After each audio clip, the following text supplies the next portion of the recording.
सायखेडा येथे प्रजासत्ताक दिनी नूतन सार्वजनिक वाचनालयात ध्वजारोहण सोहळा उत्साहात संपन्न.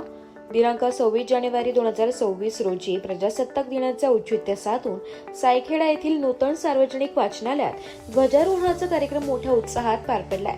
या सोहळ्याचे ध्वजारोहण येथील ज्येष्ठ नागरिक, बालाजी मंदिराचे मार्गदर्शक तसेच शैक्षणिक व आध्यात्मिक क्षेत्रात बहुमोल योगदान देणारे आणि दानशूर व्यक्तिमत्व आदरणीय श्री श्रीनिवासजी पंडित यांच्या शुभहस्ते संपन्न झाले.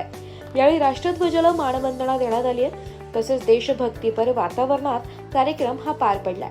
या प्रसंगी वाचनालयाचे पदाधिकारी, ग्रामस्थ, एनसीसी कॅडेट्स, विद्यार्थी व नागरिक मोठ्या संख्येने उपस्थित होते.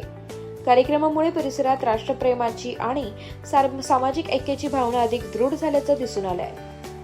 हार्दिक स्वागत करतोय. आजचे आपल्या ध्वजवंदनाचे प्रमुख अतिथी आहेत या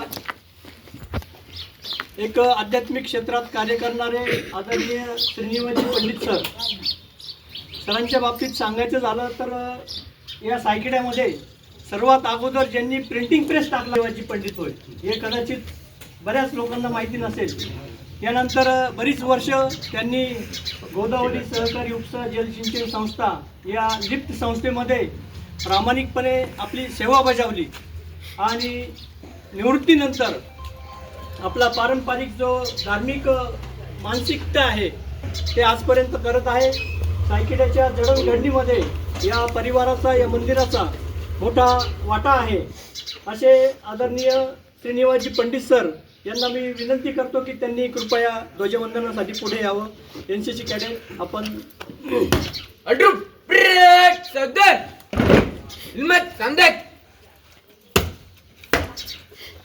जय श्रीमान नूतन वाचनालय की ओर से आपको राजध्वज फहराने की विनती करता हूँ. ब्युरो रिपोर्ट, नाशिक लोकशाही न्यूज, नाशिक.